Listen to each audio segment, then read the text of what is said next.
கிறிஸ்தேசுக்குள்ளா மிகவும் பிரியமாக அழைக்கப்பட்ட அன்புக்குரிய சகோதர சகோதரிகளே, உங்கள் அனைவருக்கும் எங்களது சியோன் ஊழியங்கள் சார்பாக கிறிஸ்துக்குள்ளான அன்பின் நல்வாழ்த்துக்களை தெரிவித்துக் கொள்வோம்.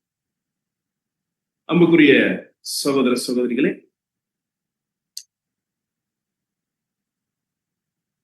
நமது இல்லம் தேடி இன்றைக்கு தேவனுடைய திட்டத்தில் இருக்கக்கூடிய ஒரு ரகசியத்தை விசேஷமாக இஸ்ரேல் ஜனங்களுடைய முற்பிதாவாகிய ஈசாக்கின் திருமணம் என்கிற அவருடைய வாழ்வில் நடந்த அந்த ஒரு திருமணத்திலிருந்து நமக்கு மாபெரும் சத்தியத்தை தர நம்முடைய கர்த்தர் சித்தமுள்ளவராக இருக்கிறார்.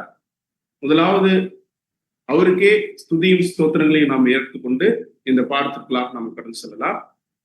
சகோதர அறிவித்தவண்ணமாக அன்புக்குரிய சகோதர சகோதரிகளே, வேதத்தை முறையாக கற்று புரிந்து கொள்வது எப்படி அப்படின்ற அந்த முதல் பாடத்துல நம்ம ஒரு 7 ஸ்டெப் 6 மெத்தட் நம்ம பார்த்தோம். அதுல நம்ம பார்க்கும்போது அது ஒரு முக்கியமான மெத்தட் என்ன அப்படின்னு பாத்தீங்கன்னா, நிழலும் பொருளும். அதாவது பழைய ஏற்பாட்டுல இருக்கக்கூடிய ஒவ்வொரு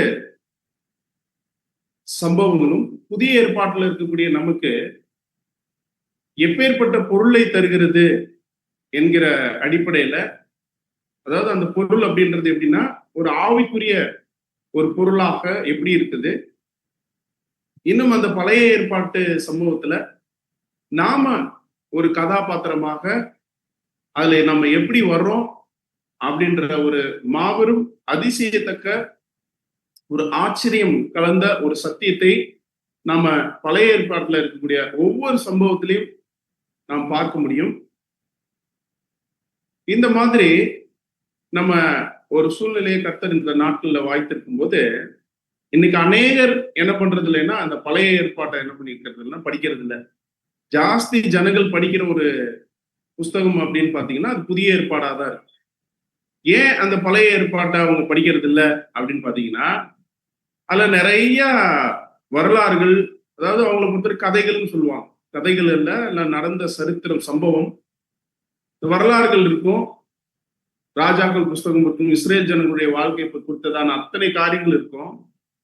அதை படிக்கும்போது அது ஒரு சரித்திரம் அப்படின்னு சொல்லிட்டு போயிடுறாங்க. ஆனா ஒவ்வொரு நிகழ்வுக்குள்ளும் விசேஷமாக அதுல வரக்கூடிய கதாபாத்திரங்கள் ஏதோ ஒரு கதாபாத்திரமாக நம்மை ஆண்டவராக இயேசு கிறிஸ்து வைத்திருந்து நமக்கு ஒரு மெசேஜ் சொன்னா எப்படி இருக்கும் அப்படின்னு பாக்குறது தான் இன்றைக்கு நம்ம பார்க்கக்கூடிய ஒரு காரியம். அன்புக்குரிய சொல்லி இன்னும் விசேஷமாக நம்ம பார்க்கும் பொழுது பழைய ஏற்பாட்டுல இருக்கக்கூடிய காரியத்தை குறித்து புதிய ஏற்பாட்டுல இருக்கக்கூடிய நம்முடைய அப்போஸ்தலனாகிய பவுல் என்ன சொல்றாரு அப்படின்னு பாத்தீங்கன்னா, வாசிக்கலாம். ரோமர் புஸ்தகம் 15வது அதிகாரம் 4வது வசனம். ரோமர் 15ஆம் அதிகாரம் 4ஆம் வசனம். தேவ வசனத்தினால் உண்டாகும் பொறுமையினாலும் ஆறுதலினாலும் நாம் நம்பிக்கை உள்ளவர்களாகும் படிக்க முன்பு எழுதியிருக்கிறவைகள் எல்லாம் நமக்கு போதனையாக எழுதியிருக்கிறது. நம்முடைய அப்போஸ்தலனாகிய பவுல் புதிய ஏற்பாட்டு காலத்துல இருந்துட்டு அவர் பழைய ஏற்பாட்டை குறிச்சு என்ன ஒரு காரியத்தை நமக்கு தெரிவிக்கிறாருன்னா, தேவ வசனத்தினால் உண்டாகும் பொறுமையினாலும் ஆறுதலினாலும் நாம் நம்பிக்கை உள்ளவர்களாகும்படிக்கு முன்பு எழுதியிருக்கவைகள் எல்லாம் நமக்கு போதனையாக எழுதியிருக்கிறது அப்படின்னு சொல்றாரு. மேலும் அவர் சொல்லும் பொழுது கொரிந்து புஸ்தகத்துல அவர் வாசிக்கலாம். 1 கொரிந்தியர் புஸ்தகம் 10வது அதிகாரம் 11வது வசனம் வாசிக்கலாம்.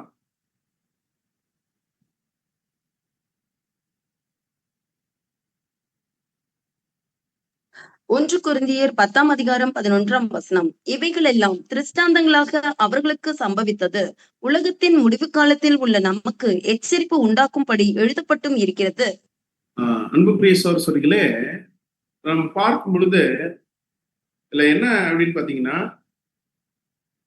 பழைய ஏற்பாட்டுல அந்த புஸ்தகங்கள் எல்லாம் நம்ம வாசிக்கும் போது 2 விஷயம் இருக்கு. ஒண்ணு, ரோமர் புஸ்தகத்துல அவர் என்ன சொல்லியிருந்தாருன்னா, முன்பு எழுதியிருக்கவைகள் எல்லாம் நமக்கு போதனையாக எழுதியிருக்குதுன்னு சொல்றாரு. இஸ்ரேல் ஜனங்களுடைய வாழ்க்கை அதுல அதிகமாக இடம்பெற்றிருக்கிறதுனால அவர் என்ன சொல்றாருன்னா, உலகத்தின் முடிவு காலத்துல உள்ள நமக்கு இந்த இஸ்ரேல் ஜனங்களுக்கு சம்பவிச்சதெல்லாம் எச்சரிப்பு உண்டாகும்படி எழுதப்பட்டும் இருக்கிறது அப்படின்னு சொல்றாரு. அப்படின்னா அன்புக்குரிய சகோதரர்களே, பழைய ஏற்பாட்டுல 2 விஷயம் இருக்கு. ஒண்ணு போதனை இருக்கு, ஒன்னொன்னு எச்சரிப்பு இருக்கு. அப்படின்னா போதனைக்கும் எச்சரிப்புக்கும் என்ன வித்தியாசம் அப்படின்னு கேட்டோம் அப்படின்னு பாத்தீங்கன்னா, இப்போ ஒரு உதாரணத்துக்கு எடுத்துக்கலாம். ஒரு ஒரு ஸ்கூல் ரீஓபன் ஆயிருக்கு, ஸ்டூடெண்ட்ஸ் எல்லாம் கிளாஸ் ரூமுக்கு வந்திருக்கிறாங்க. அப்ப டீச்சர் என்ன பண்றாரு அப்படின்னா, ஒரு நல்ல ஸ்டூடெண்ட் எடுத்து முன்னாடி நிப்பாட்டி, படிச்சா யார் மாதிரி படிக்கணும்னா இந்த பையன் மாதிரி படிக்கணும் அப்படின்னு அவர் சொல்றாருன்னா, இதுக்கு பேரு போதனை. அதே சமயத்துல ஃபெயில் ஆகி ஒன்றும் இல்லாம ஒரு மாதிரி இருக்கக்கூடிய ஒரு ஸ்டூடெண்ட்டை அவரை நோட்டீஸ் பண்ணி இந்த மாதிரி படிக்கக்கூடாது அப்படின்னு சொன்னா அதுக்கு பேரு எச்சரிப்பு. அப்போ பழைய ஏற்பாட்டை பொறுத்த வரைக்கும் நல்ல கேரக்டர்ல இருந்து நாம கத்துக்கொள்ளக்கூடியது போதனை ஆகும். எப்படி வாழக்கூடாது, எப்படி தேவனுக்கு பிரியமில்லாமல் நடக்கிறது அப்படின்ற மாதிரியான கதாபாத்திரங்கள்ல இருந்து நாம் கற்றுக்கொள்வது எச்சரிப்பாகவும் இருக்குன்றத நம்ம புரிஞ்சுக்கலாம். ஆனா இன்னைக்கு நாம பார்க்க போறது என்னன்னா, ஒரு நல்ல ஒரு கேரக்டர்ல இருந்து, அதுதான் யாரு அப்படின்னு பாத்தீங்கன்னா, ஆபிரகாமுடைய குமாரன், ஒரே பேரான குமாரன் கூட சொல்லலாம். ஏன்னா வாக்குத்தத்தத்தின்படி பிறந்த குமாரன் இவர் தான், ஈசாக்கு. இந்த ஈசாக்குடைய வாழ்க்கையில ஆபிரகாம் அவருக்கு நடத்தி வைத்ததான அந்த ஒரு திருமணத்தை குறித்து நம்ம என்ன பண்ண போறோம், பார்க்க போறோம். ஸோ ஒரு சந்தோஷமான நிகழ்வுக்குள்ள நம்ம போக போறோம். ஸோ திருமணம்னாலே ஒரு சந்தோஷமான ஒரு நிகழ்வு தான், அப்படித்தானே? ஆனா திருமணமான சகோதரத்தை கேட்கும்போது, நீங்க வாழ்க்கையில ரொம்ப எப்ப சந்தோஷமா இருந்தீங்க அப்படின்னு கேட்டாங்கன்னா, அவங்க என்ன சொல்லுவாங்கன்னா, என்னுடைய திருமணத்துல நான் ரொம்ப சந்தோஷமா இருந்தேன்னு சொல்லுவாங்க. அதே சமயம் அதே சகோதரத்தை போய் நீங்க கடைசியா எப்ப சந்தோஷமா இருந்தீங்கன்னு கேட்டீங்கன்னாலும் அந்த டேட்டை தான் சொல்லுவாங்க. ஸோ அந்த மாதிரி இன்னைக்கு இருக்கக்கூடிய நாட்கள் இருக்கலாம். ஆனா உலகத்திலே ஒரு பெக்யூலியரான மேரேஜ் எங்க பாக்குறோம் அப்படின்னா, வேதாகமத்துல இந்த மேரேஜை பார்க்கலாம். ஏன் அப்படின்னு பாத்தீங்கன்னா, பொண்ணு பாக்குறதுக்கு மாப்பிள்ளையோ மாப்பிள்ளையோட அப்பா அம்மாவோ யாருமே போக கிடையாது.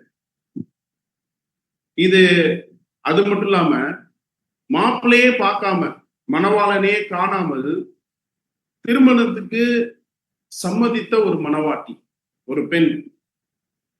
இந்த மாதிரி ரொம்பவுமே ஸ்ட்ரேஞ்சா, ஏன்னா இன்னைக்கெல்லாம் வந்து ஒரு போட்டோ கொடுக்குறாங்க, வாட்ஸ்அப்ல வந்து விதவிதமா ட்ரெஸ் பண்ணி அவங்க வந்து போட்டோஸ் அனுப்புறாங்க, அவங்களுடைய ஃபேஸ்புக் ஐடி, இன்ஸ்டாகிராம் ஐடிலாம் வந்து கேட்குறாங்க. இப்படி என்னென்னமோ ரொம்ப டெக்னாலஜி வளர்ந்துருந்தா கூட இன்னைக்கு வந்து பார்த்தே பிடிக்கல அப்படின்ற மாதிரி ஆயிடுது. ஆனா அன்னைக்கு காணாத மணவாளனை நோக்கி ஒரு மணவாட்டி வந்திருந்து நடந்த ஒரு திருமணத்தை தான் இப்ப நம்ம பார்க்க போறோம். நம்ம நேரடியாக நம்ம வசனத்துக்குள்ளாக போயிடலாம்.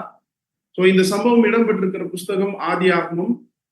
நம்ம வாசிக்கலாம். ஆதியாகமம் 24வது அதிகாரம் 1 மற்றும் 2. ஆதியாகமம் 24ஆம் அதிகாரம் 1ஆம் வசனம் முதல். ஆபிரகாம் வயது சென்று முதிர்ந்தவனானான். கர்த்தர் ஆபிராமை நோக்கி சகல காரியங்களிலும் ஆசீர்வதித்தார். அப்பொழுது ஆபிரகாம் தன் வீட்டில் உள்ளவர்களில் வயதில் மூத்தவனும் தனக்கு உண்டான எல்லாவற்றிற்கும் அதிகாரியுமாகிய தன் ஊழியக்காரனை நோக்கி, அன்புக்குரிய சகோதரர்களே, ஆபிரகாமுக்கு இப்ப ரொம்ப வயசாயிடுச்சு. நான் கர்த்தர் அவரை ஃபுல்லா ஆசீர்வதிச்சிருந்தார். இப்போ வயசானோடையுமே ஒரு தந்தை யோசிக்கக்கூடிய ஒரு விஷயம் என்னன்னா, தம் பிள்ளைக்கு ஒரு கல்யாணத்தை முடிச்சு வைக்கணும் அப்படின்னு நினைப்பார் இல்லையா? ஸோ அந்த மாதிரி அவர் என்ன பண்றாரு அப்படின்னா, தான் வீட்டுல உள்ள வயசுல மூத்தவர் ஒருத்தர், அவருடைய எல்லா ஆஸ்திக்கும் அதிகாரியுமா இருக்கக்கூடிய ஒரு பிரதான ஒரு ஊழியக்காரனை நோக்கி இப்ப என்ன சொல்றார் அப்படின்னு பாத்தீங்கன்னா, 3வது வருஷம் மற்றும் 4வது வருஷம். 3ஆம் வசனம் முதல்.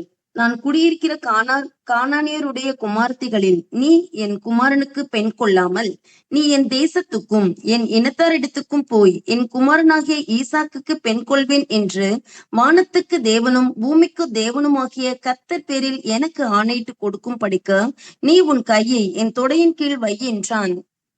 அன்புக்குரிய சகோதரிகளே, நான் குடியிருக்கிற கானானியருடைய குமார்த்திகளில் என் குமாரனுக்கு பெண் கொள்ளாமல் அப்படின்னா, இவரு ஆபிரகாம் எங்க குடியிருக்கிறார் அப்படின்னு பாத்தீங்கன்னா, கானான் தேசம். கானான் தேசம்னா எது நமக்கு நல்லா தெரியும், இஸ்ரேல் தேசம். அதான் கானானியர்கள் குடியிருந்த தேசம். ஸோ கானானியர்கள் மட்டும் இல்ல, அநேக ஜாதிகள் அன்னைக்கு இருந்தாங்க. ஆனா விசேஷமாக அது கானானியர்கள் அதிகமாக இருந்தாலும் கானான் தேசம் என்று சொல்லப்படுகிறது. இப்போ என்னுடைய குமாரனுக்கு இந்த தேசத்துல நீ என்ன பண்ணக்கூடாதுன்னா பெண் எடுக்கக்கூடாது. நீ எங்க பெண் எடுக்கணும் அப்படின்னா, என் தேசத்துக்கும் என் இனத்தாரத்திற்கும் போய் என் குமாரனாகிய ஈசாக்குக்கு நீ என்ன பண்ணணும் அப்படின்னா பொண்ணை தேடி கொண்டு வரணும் அப்படின்னு ஆபிரகாம் தன்னுடைய வீட்டினுடைய மூத்த ஊழியக்காரன்கிட்ட இப்ப என்ன பண்றாருன்னா இந்த பொறுப்பை ஒப்படைக்கிறார். சரிங்களா? ஏன் அப்படின்னு பாத்தீங்கன்னா, இதுக்கு முன்னாடி தான் ஆபிரகாம் வந்து என்ன கேட்பார்னா, ஆபிரகாமுக்கு என்னெல்லாம் தோணிடுச்சு அப்படின்னா, அவர் குழந்தை இல்லாதப்போ இந்த ஊழியக்காரர் இருக்கார் இல்லையா, இவர் தான் எனக்கு பிள்ளையா என்னுடைய சொத்துக்கெல்லாம் அடுத்து வாரிசு போல இருப்பாரா, என்ன விவரம் அப்படின்லாம் வந்து அவர் கேட்க ஆரம்பிச்சிட்டார். எங்க வாசிக்கிறோம் அப்படின்னா, ஆதியாகமம் புஸ்தகம் 15வது அதிகாரம் 2வது வசனத்துல நாம இதை வாசிக்கலாம். ஆதியாகமம் 15ஆம் அதிகாரம் 2ஆம் வசனம். அதற்கு ஆபிரகாம், கர்த்தராகிய ஆண்டவரே, அடியனுக்கு என்ன தருவீர்? நான் பிள்ளை இல்லாமல் இருக்கிறேனே. தமஸ்கு ஊரானாகிய இந்த எலியேசர் என் வீட்டு விசாரணை கர்த்தனாய் இருக்கிறானே என்றான். அப்ப அந்த ஊழியக்காரன் பேரு யாருன்னு அப்படின்னா நமக்கு நல்லா தெரியுது. அந்த ஊழியக்காரன் பேர் வேற ஒண்ணும் இல்ல, எலியேசர். எலியேசர் தான் ஆபிரகாம் குமாரனாகிய ஈசாக்குக்கு இப்ப என்ன பண்றாரு அப்படின்னு பாத்தீங்கன்னா, ஒரு பெண்ணை தேர்ந்தெடுப்பதற்காக அனுப்பப்படுகிறார். இப்போ உங்களுக்கு என்ன கேள்வி இருக்கணும் அப்படின்னு பாத்தீங்கன்னா, ஆபிரகாம் எலியேசர்ட்ட என்ன சொன்னாரு? நீ என் தேசத்துக்கும் என் இனத்தாரத்திற்கும் போய் என் குமாரனாகி ஈசாக்குக்கு நீ வந்து பொண்ணு எடுத்துட்டு வரணும் அப்படின்னு சொல்றாரு. அப்படின்னா அன்புக்குரிய சகோதரர்களே, இப்ப நம்ம ஊர்ல சொல்லுவாங்கல்ல, பொண்ணு பாக்குறதுக்கு எப்படி சொல்லுவாங்க, பொண்ணு வந்து நம்ம ஆளுங்களா பார்த்து கொஞ்சம் பாருங்க தம்பி அப்படின்ற மாதிரி நம்மகிட்ட சொல்லுவாங்க இல்லையா, அந்த மாதிரி இவர் வந்து ஒரு இனப்பற்றுல, இன்னும் லோக்கலா சொல்றாருந்தா ஜாதி வெறி அப்படின்லாம் சொல்றாங்க இல்லையா. இப்ப கூட ரீசெண்டா ஒரு நியூஸ் வந்து பயங்கரமா போயிட்டு இருக்கு தமிழ்நாட்டுல. அப்படி இருக்கும்போது இந்த மாதிரி அவரு, ஏன்னா இதை வச்சு ஒரு சிலர் என்ன சொல்றது உண்டு அப்படின்னா, பாருங்க ஆபிரகாமே அவங்க இனத்தை பார்த்துதான் கல்யாணம் முடிச்சிருக்காரு அப்படின்லாம் கிறிஸ்தவர்கள் சொல்றது உண்டு.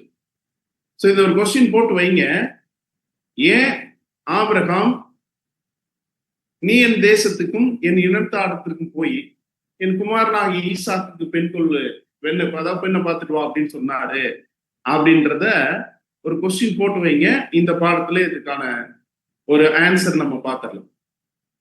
சோ இப்போ சொல்லிட்டு அடுத்து என்ன சொல்றாரு அப்படின்னு பாத்தீங்கன்னா, தொடர்ந்து எலியேசர்ட்ட என்ன சொல்றாரு, 7வது வசனம் நம்ம வாசிக்கலாம்.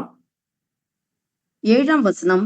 என்னை என் தகப்பனுடைய வீட்டிலும் என் இனத்தார் இருக்கிற தேசத்திலும் இருந்து அழைத்து வந்தவரும் உன் சந்ததிக்கு இந்த தேசத்தை தருவேன் என்று எனக்கு சொல்லி ஆணையிட்டவருமான வானத்துக்கு தேவனாகிய கர்த்தர் நீ அங்கே இருந்து என் குமாரனுக்கு ஒரு பெண்ணை கொண்டு வரும் படிக்க தம்முடைய தூதனை உமக்கு முன்பாக அனுப்புவார் இப்படின்னு சொல்லிட்டு இப்ப என்ன பண்றாரு அப்படின்னு பாத்தீங்கன்னா, ஆபிரகாம் தன்னுடைய வீட்டு விசாரணை கர்த்தனாக இருக்கக்கூடிய எலியேசரை இப்ப என்ன பண்றாருன்னா, அவர் இருந்த தேசம் எது அப்படின்னு பாத்தீங்கன்னா, இப்போ நம்ம பார்க்கக்கூடிய ஈராக், அதாவது கல்தேயர் பட்டணம், ஊர் அப்படின்ற கல்தேயர் பட்டணத்துல இருந்தா நான் காண்பிக்கும் தேசத்துக்கு நீ போ அப்படின்னு கர்த்தர் சொன்னவனையும் அவர் எங்க வந்திருந்தார் அப்படின்னு பாத்தீங்கன்னா, கானான் தேசமாகி இஸ்ரேல் தேசத்துக்கு வந்திருந்தார். இப்போ இந்த ஊழியக்காரன்ட்ட என்ன சொல்லியிருந்தாருன்னா, என் தேசம் அப்படின்னு இப்ப அவர் பிறந்து வளர்ந்த தேசத்தை சொல்லிட்டு இருக்கிறார். இது எங்க அப்படி இருக்குன்னா, அது மெசபதோமியா அப்படின்ற அப்படின்னா 2 பட்டோன்னு 6, 2 ஆறுகள், யூப்ரட்டிஸ் டைகிரிஸ் ஓடக்கூடிய 2 ஆறுகள் ஓடக்கூடிய இடம் தான் எது அப்படின்னு பார்க்கும்பொழுது அந்த பழைய பாபிலோன் மற்றும் இன்றைக்கு நம்ம சொல்லக்கூடிய இந்த ஈராக் தேசம். ஸோ இங்க போய் இப்போ ஒரு பொண்ணு எடுக்கணும் அப்படின்னா எவ்வளவு தூரம் போகணும் அப்படின்றத நம்ம பார்க்கலாம். இப்போ அன்புக்குரிய சகோதரர்களே, இந்த ஊழியக்காரன் எஜமானுடைய அந்த வார்த்தைக்கு அனுப்ப அவர் கிளம்புறாரு. அவர் கிளம்பும்போது எப்படி கிளம்புறாரு வாசிக்கலாம். ஆதியாகமம் 24வது அதிகாரம் 10வது வசனம். ஆதியாகமம் 24ஆம் அதிகாரம் 10ஆம் வசனம். பின்பு அந்த ஊழியக்காரன் தன் எஜமானுடைய ஒட்டகங்களில் 10 ஒட்டகங்களை தன்னுடனே கொண்டு போனான். தன் எஜமானுடைய சகலவித உச்சிதமான பொருட்களும் அவன் கையில் இருந்தன. அவன் எழுந்து புறப்பட்டு போய் மெசபத்தோமியாவிலே நாகோருடைய ஊரில் சேர்ந்து, அன்புக்குரிய சகோதரர்களே, தன்னுடைய எஜமானுடைய ஒட்டகங்களில் 10 ஒட்டகங்களை தன்னுடனே கொண்டு போனான். அந்த ஒட்டகங்கள் எல்லாம் என்ன கொண்டு போயிருந்தார் அப்படின்னா, சகல விதமான உச்சிதமான பொருட்கள், அப்படின்னா ரொம்ப காஸ்ட்லியான மெட்டல்ஸ், ட்ரெஸ்ஸஸ் இதெல்லாம் எடுத்துக்கிட்டு இப்ப எங்க போறாரு அப்படின்னு பாத்தீங்கன்னா மெசபத்தோமியா, அதாவது ஆபிரகாமுடைய அந்த பழைய ஊர். அப்படி பார்க்கும்போது அன்புக்குரிய சகோதரர்களே, இது எவ்வளவு தூரம் அப்படின்னு பாத்தீங்கன்னா, இப்ப இந்த மேப்ல நீங்க பாத்தீங்கன்னா இந்த கானான் அப்படின்னு போட்டிருக்கிற இடத்துல இருந்து அந்த மெசபத்தோமியா அப்படின்ற ஒரு இடத்துக்கு போறதுக்கு கிட்டத்தட்ட 250 மைல், அதாவது நம்முடைய கால கணக்குல சொல்றாங்க 400 கிலோமீட்டர். இப்போ இந்த 10 ஒட்டகங்களை எடுத்துக்கொண்டு ஆபிரகாமுடைய அந்த ஊழியக்காரர் என்ன பண்றாருன்னா, ஈசாக்கு பெண் எடுப்பதற்காக அவர் செல்கிறார். அவருக்கு அந்த மெசபத்தோமியா ஊருக்கு போயிட்டார். நாகோர் அப்படின்ற ஒருத்தருடைய அந்த ஊருக்கு போயிட்டார். நாகோர் வேற யாரும் இல்ல, ஆபிரகாமுடைய சொந்தக்காரர் தான். இங்க போகும்போது அந்த ஊருடைய எல்கை எண்டையில போயிட்டார். எல்லை எண்டையில போயிட்டு இப்போ இவர் என்ன யோசிக்கிறார்னா, இந்த எல்கையில ஒரு தண்ணீர் துறவண்டை இருக்கு. அப்ப என்ன யோசிக்கிறார் அப்படின்னா, இந்த தண்ணீர் துறவண்டையில அநேக பெண்கள் தண்ணீர் பிடிக்க வருவாங்க. சோ இங்கேயே நம்ம என்ன பண்ணலாம், நம்முடைய எஜமானனுக்கு மனவாட்டியை செலக்ட் பண்ணலாம் அப்படின்னு சொல்லிட்டு இப்ப என்ன பண்றாரு, ஒரு ஜெபம் பண்றாரு. என்ன ஜெபம் பண்றாரு அப்படின்னா, கர்த்தாவே, இந்த மாதிரி நான் இந்த ஒரு வேலைக்காக வந்திருக்கிறேன். சோ இந்த பெண்கள்லாம் வரும்பொழுது நீங்க என்னுடைய எஜமானுக்கு சரியான ஒரு பெண் யாருன்னு நீங்க எனக்கு காமிக்கணும். அதுக்கு நான் என்ன பண்ணலாம் இருக்கேன் அப்படின்னு பாத்தீங்கன்னா, நான் தண்ணி கேட்கலான் இருக்கேன். அதுல அந்த பெண்கள்கிட்ட நான் தண்ணி கேட்கலான் இருக்கேன். யார் ஒருத்தர் எனக்கும் தண்ணி கொடுத்துட்டு நான் கேட்காமலேயே என்னுடைய 10 ஒட்டகங்களுக்கும் தண்ணீர் கொடுக்குறாரோ, எந்த பெண் கொடுக்குறாங்களோ அந்த பெண் தான் நீங்க என்னுடைய எஜமான ஆகிய ஈசாக்குக்கு நியமித்த பெண் அப்படின்னு நான் நினைச்சுக்குவேன் அப்படின்னு சொல்லிட்டு ஒரு பிரேயர் பண்றார். அன்புக்குரிய சகோதரர்களே, வாசிக்கலாம். ஆதியாகமம் 24ஆம் அதிகாரம் 13 மற்றும் 14. 13ஆம் வசனம் முதல். இதோ நான் இந்த தண்ணீர் துறவண்டையிலே நிற்கிறேன். இந்த ஊராருடைய பெண்கள் தண்ணீர் முள்ள புறப்பட்டு வருவார்களே. நான் குடிக்க உன் குடத்தை சாய்க்க வேண்டும் என்று நான் சொல்லும் போது, குடி என்றும் உன் ஒட்டகங்களுக்கு குடிக்கும்படி வார்ப்பேன் என்றும் சொல்லும் பெண் எவளோ, அவளை நீர் உம்முடைய ஊழியக்காரனாகிய ஈசாக்குக்கு நியமித்தவளாய் இருக்கவும் என் எஜமானுக்கு அனுகிரகம் செய்தீர் என்று நான் அதனாலே அறியவும் செய்தருளும் என்றான். இப்படி ஒரு பிரேயர் பண்ணி முடிக்கிறாரு. அதாவது நான் தண்ணி கொடுங்கன்னு கேட்பேன். அப்ப அவங்க என்ன சொல்லணும்னா, குடி என்றும் உன் ஒட்டகங்களும் குடிக்கும்படி வார்ப்பேன் என்றும் சொல்லும் பெண் எவ்வளோ, அவளே நீர் உம்முடைய ஊழியக்காரனா ஈசாக்குக்கு நியமித்தவர்களும் என் எஜமானுக்கு அனுகிரகம் செய்தேன் என்பதை அறிந்து கொள்வேன். அவர் இப்படி பிரேயர் பண்ணி முடிக்கும் போது இப்ப யார் வரா அப்படின்னு பாத்தீங்கன்னா, வாசிக்கலாம். ஆதியாகமம் 24ஆம் அதிகாரம் 15வது வசனம். 15ஆம் வசனம். அவன் இப்படி சொல்லி முடிக்கும் முன்னே, இதோ ஆபிரகாமுடைய சகோதரனாகிய நாகோரின் மனைவி மில்காளுடைய குமாரனாய் இருக்கிற பெத்துவேலுக்கு பிறந்த ரெபெக்காள் குடத்தை தோள் மேல் வைத்துக்கொண்டு புறப்பட்டு வந்தாள். சொல்லுங்களே, இப்படி பிரேயர் பண்ணி முடிக்கும் போது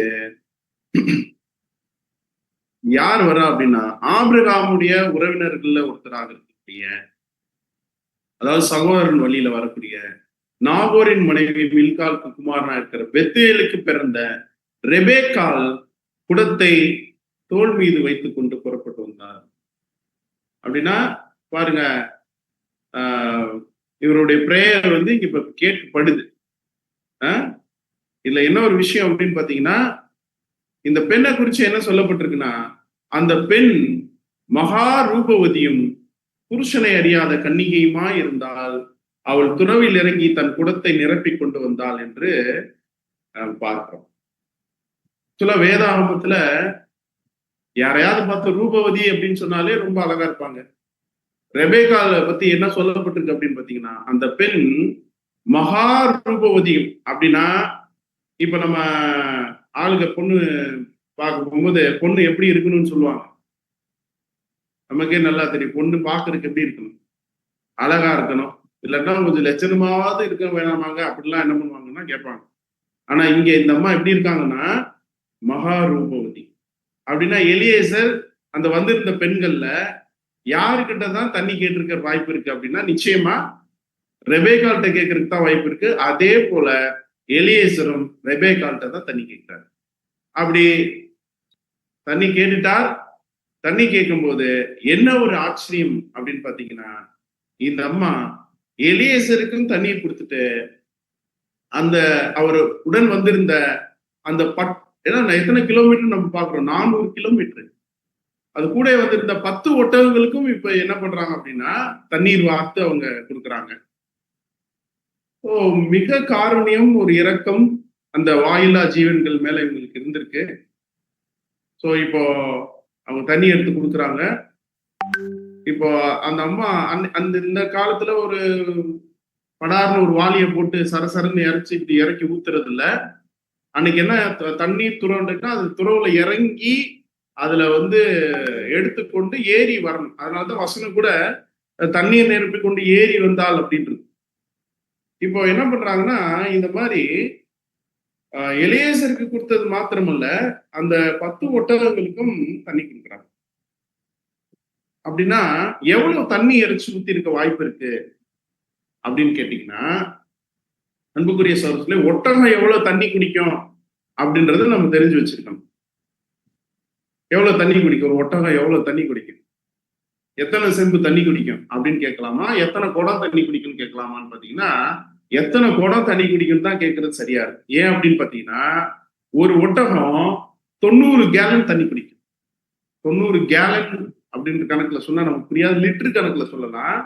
ஒரு கேலன் 4.5 லிட்டர், 90 கேலன்னா 405 லிட்டரு. 10 ஒட்டகங்கள் சேர்ந்து தண்ணி குடிக்கிறா இருந்தா 4050 லிட்டரு. 4050 லிட்டருன்னு சொல்றா இருந்தா, நம்ம புரிந்து கொள்ளும்படியா சொல்றதா இருந்தா 200 குடம் தண்ணி எடுத்திருந்தாதான் 10 ஒட்டகங்களுக்கும் தாகம் தீர்க்க முடியும். அன்புக்குரிய சகோதரர், அப்படின்னா கொஞ்சம் யோசிச்சு பாருங்க. அந்த ஒரு தண்ணீர் அந்த கிணத்துல போய் இறங்கி போய் எடுத்து இந்த தண்ணீரை வந்து இந்த ஒட்டகங்களுக்கு அந்த தண்ணி தொட்டியில வந்து ஊற்றி கொடுக்கணும் அப்படின்னா உடல் வலிமை இருந்தா மட்டும் பத்தாது, மன வலிமை ரொம்ப ரொம்ப அவசியம். ஏன் அப்படின்னு பாத்தீங்கன்னா, அன்புக்குரிய சகோதரர்களே, இவங்க எப்படி இந்த அம்மாவை இப்படி செய்ய முடிஞ்சிச்சு? நான் ரெண்டுமே இருக்கணும்.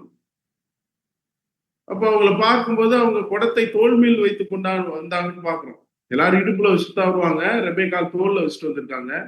இப்ப அதுல இருந்தே நமக்கு என்ன தெரியுதுன்னா, கொஞ்சம் ஸ்ட்ராங்கான ஒரு சகோதரின்றது தெரியுது. ஆனா மனசு வரணுமே. எப்படி மனசு வரும் 200 கூட தண்ணி எடுத்து ஊத்துறது அப்படின்னு பாத்தீங்கன்னா, இந்த வாயில்லா ஜீவன்கள் மேல் அவங்க வைத்திருக்கக்கூடிய மாபெரும் காருண்யமே இதை செய்ய வைத்தது அப்படின்னா அது மிகையாகாது. இது அவங்க செய்யும் பொழுது எலியேசருக்கு எப்படி இருந்திருக்குன்னு கொஞ்சம் யோசிப்பாரு. எலியேசர் அப்படியே உறைந்து போய் நின்றார். என்ன அப்படின்னா, அவர் ஆண்டவர்கிட்ட ஜெபிச்சத இங்க கண் கூட என்ன பண்ணிட்டு இருக்கிறாருன்னா பார்த்துட்டு இருக்கிறார். சோ அவர் ரொம்ப சந்தோஷமாயிடுச்சு. யாருக்கு? எலியேசருக்கு. இப்போ இந்த காரியத்தை ரெபேக்கால் செய்து முடிச்ச பின்னாடி அந்த மனுஷன் செய்த காரியத்தை நீங்க பாருங்க. ஆதியாகமம் புத்தகம் 24வது அதிகாரம் 22வது வசனம். ஆதியாகமம் 24ஆம் அதிகாரம் 22ஆம் வசனம். ஒட்டகங்கள் குடித்து தீர்ந்த பின்பு அந்த மனிதன் அரைச்சேக்கல் எடையுள்ள பொற்காதனியையும் அவள் கைகளுக்கு 10 சேக்கல் எடை பொன்னுள்ள 2 கடக்கங்களையும் எடுத்து கொடுத்து. இப்போ இப்ப நிறைய பொருட்கள், உச்சிதமான பொருட்கள் எடுத்துட்டு இருந்தார் இல்லையா? ரொம்ப சந்தோஷமாகி உடனே ஒரு gift கொடுக்கிறார். இந்த தண்ணீர் எடுத்து கொடுத்தோனையுமே என்ன gift அப்படின்னா, அரை சேக்கல் எடை உள்ள பொற்காதனி, 10 சேக்கல் எடை பொண்ணுள்ள 2 கடகங்கள். அப்படின்னா என்ன அப்படின்னா, தோடும் வளையலும் கொடுத்திருக்காரு. அப்போ நமக்கு பார்க்கும்போது அரை சேக்கல் 10 சேக்கல் அப்படி இருக்கும். ஒரு சேக்கல் எத்தனை கிராம் அப்படின்னு பாத்தீங்கன்னா ஒரு 10ல இருந்து 11 கிராம் ஒரு சேக்கல் அப்படின்றது. அப்படின்னா 10 சேக்கல் எடையுள்ள 2 வளையல். அது மட்டும் இல்லாம தான் கடகங்கள் அப்படின்னு கொஞ்சம் பெருசா இருக்கும் போல.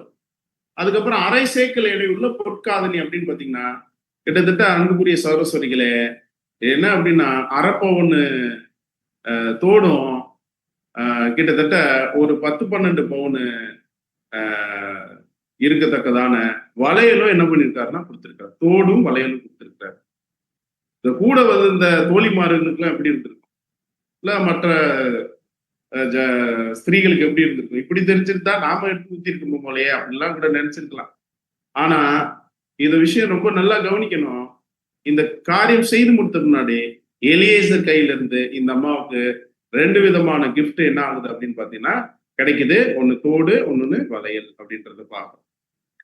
ஏன் ஒவ்வொரு ஸ்டெப் பை ஸ்டெப்பா நம்ம போயிட்டு இருக்கிறோம் அப்படின்னு பாத்தீங்கன்னா, இது அத்தனை பழைய ஏற்பாடுல இந்த சம்பவத்துல இருக்கக்கூடிய அத்தனை விஷயத்திலும் தேவன் நமக்கு ஒரு படிப்பினையை வச்சிருக்கிறார். அதனாலதான் ஒன் பை ஒன்னா நம்ம போயிட்டு இருக்கிறோம். இப்போ இவருக்கு தெரிஞ்சு போச்சு, எஜமான் அனுப்பிச்சுட்ட காரியத்துக்கு எஜமானுடைய ஊழியக்காரன் ஆகிய ஈசாக்குக்கு சரியான ஒரு மனவாட்டி இவங்கதான்றத கர்த்தர் காமிச்சு கொடுத்திருக்காருன்றத அவர் உணர்ந்துட்டாரு. இப்ப என்னன்னா அடுத்தபடியா ஒரு வீட்டார்கிட்ட போய் பேசணும் இல்லையா? இந்த அம்மா இந்த பொண்ணோடைய வீட்டுல போய் பேசணும். அப்ப என்ன கேட்கிறாருன்னா, யாரு பிள்ளைமா நீ அப்படின்னு கேட்கிறாரு. யாரு பிள்ளைமா நீ, நான் இந்த மாதிரி நான் வந்திருக்கிறேன், உங்க வீட்டுல தங்கலாமா அப்படின்ற மாதிரி அவர் கேட்கும்போது அதுக்கு ரெபேக்கால் சொன்ன பதில் என்ன வாசிக்கலாம். ஆதியாகமம் புஸ்தகம் 24ஆவது அதிகாரம் 24ஆவது வசனத்திலிருந்து 26 முடி. 24ஆம் வசனம் முதல். அதற்கு அவள், நாகோருக்கும் மில்கால் பெற்ற குமாரனாகிய பெத்துவேலின் மகள் என்று சொன்னதும் அன்றி, எங்களிடத்தில் வைக்கோலும் தீவனமும் வேண்டிய மட்டும் இருக்கிறது, ராத்தங்க இடமும் உண்டு என்றாள். அப்பொழுது அந்த மனிதன் தலை குனிந்து கர்த்தரை பணிந்து கொண்டு, இப்ப என்ன பாத்தீங்கன்னா, நான் இந்த மாதிரி என்னாருடைய பொண்ணு அப்படின்னு சொல்லிட்டு, வாங்க எங்க வீட்டுல வைக்கோலும் தீவனம் இருக்கு அப்படின்னு சொல்லி. இப்ப யாராவது நம்ம உங்க வீட்டுல தங்க வருவாங்கன்னு கேட்டா, வாங்க வைக்கோல் இருக்கு வாங்க அப்படின்னு நான் சொல்லுவோம். அப்படின்னா என்ன சொல்ல வராங்க அப்படின்னா, ராத்தங்க உங்களுக்கு இடம் இருக்கு, நீங்க கூட்டிட்டு வந்திருக்கக்கூடிய ஒட்டகங்களுக்கு தேவையான வைக்கோல் தீவனம் கூட எங்க கிட்ட இருக்கு அப்படின்னா. இப்ப ரெபேக்காலும் பாத்தீங்கன்னா ஒரு ஏலப்பாலைன்னு சொல்லுவாங்களே அந்த மாதிரிலாம் கிடையாது. இவங்களும் அந்த ஒரு ஊர்ல ஒரு நல்ல ஒரு பொசிஷன்ல, ஒரு அதாவது பொருளாதாரத்துல நல்ல ஒரு முன்னேறிய நிலைமையில இருக்கக்கூடிய ஒரு குடும்பம் தான். ஏன்னா எனி டைம் 10 ஒட்டகங்களுக்கு வைக்கோலும் தீவனம் வச்சிருக்கக்கூடிய அளவுக்கு இவங்க வீடு இருந்திருக்குன்னா பாத்துக்கோங்க.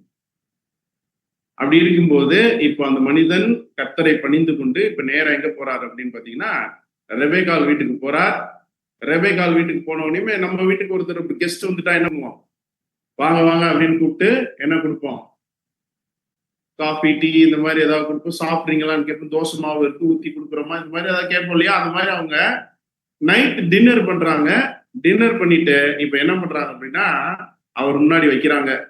அவர் முன்னாடி வைக்கும் போது இப்ப என்ன சொல்றாருன்னா, வழக்கம் போது நம்ம ஆளுக்கு சொல்ற மாதிரி, காரியம் முடியாம நான் கை நினைக்க மாட்டேன் அப்படின்ற மாதிரி சொல்றாரு. அப்படின்னா என்ன அர்த்தம், என்ன பர்பஸ்க்கு வந்திருக்கிறாரோ அந்த விஷயத்துக்கு நீங்க சம்மதம் கொடுக்குறீங்களா இல்லையா அப்படின்னு அவர் என்ன பண்றாருன்னா, சாப்பிடறதுக்கு முன்னாடியே இப்ப என்ன பண்றாருன்னா அவங்ககிட்ட அந்த ஒரு இதை ப்ரொபோஸ் பண்றார், வேண்டுகோள் வைக்கிறார். என்ன காரியத்துக்காக வந்திருக்க, ஏன்னா அவங்களுக்கு தெரிஞ்சிருச்சு. ரெண்டாவது அந்த வளையலும் கம்பளும் கொடுத்திருக்கிறார் இல்லையா? கொடுத்ததோடைய நோக்கம் என்னன்னா, ரெபேக்கால் அதை போட்டுட்டு வீட்டுக்கு போகும்போது அந்த வீட்டார் கேட்பாங்க, என்னப்பா எதுக்கா என்ன புதுசா போட்டிருக்கா அப்படின்னு கேட்கும்போது, இவரை பத்தி சொல்லணும், இவர் வந்த நோக்கத்தை சொல்லணுமேன்றதுக்காகவும் தான் அதை கொடுத்திருக்கிறார். சோ இப்ப அவங்க வீட்டிலேயே கேட்கிறார். கேட்கும்போது எப்படி கேட்கிறார் வாசிக்கலாம். 49வது வசனம். 49ஆம் வசனம். இப்பொழுது நீங்களும் என் எஜமானுக்கு தயையும் உண்மையும் உடையவர்களாய் நடக்க மனதுள்ளவர்களானால் எனக்கு சொல்லுங்கள், இல்லை என்றால் அதையும் எனக்கு சொல்லுங்கள். அப்பொழுது நான் வலதுபுறத்தையாகிலும் இடதுபுறத்தையாகிலும் நோக்கி போவேன் என்றான். அன்புக்குரிய சகோதர சகோதரிகளே, நீங்கள் ஓகேனா அதையும் சொல்லுங்க, இல்லைன்னா அதை கூட எனக்கு சொல்லுங்க. ஓகேவா நாட் ஓகேவா அப்படின்ற மாதிரி கேட்கிறாரு. அப்பொழுது நான் வலதுபுறத்தை ஆகிலும் இடதுபுறத்தை ஆகிலும் நோக்கி போவேன். அப்படின்னா என்ன அர்த்தம்? வலதுபுறத்தை ஆகிலும் இடதுபுறத்தை ஆகிலும் நோக்கி போவேன்னா என்ன அர்த்தம்னா, இப்போ அந்த பொண்ணு வீட்டுல வந்து ஓகேன்னு சொல்லிட்டாங்கன்னா, இவர் கிளம்பி போகும்போது எந்த பக்கம் போவார் அப்படின்னு பாத்தீங்கன்னா, வீட்டுல இருந்து கிளம்பும்போது ரைட் ஹேண்ட் சைடு போவார். நோன்னு சொல்லிட்டாங்கன்னா லெப்ட் ஹேண்ட் சைடு. அன்னைக்கு அந்த வழக்கம் இருந்திருக்கு.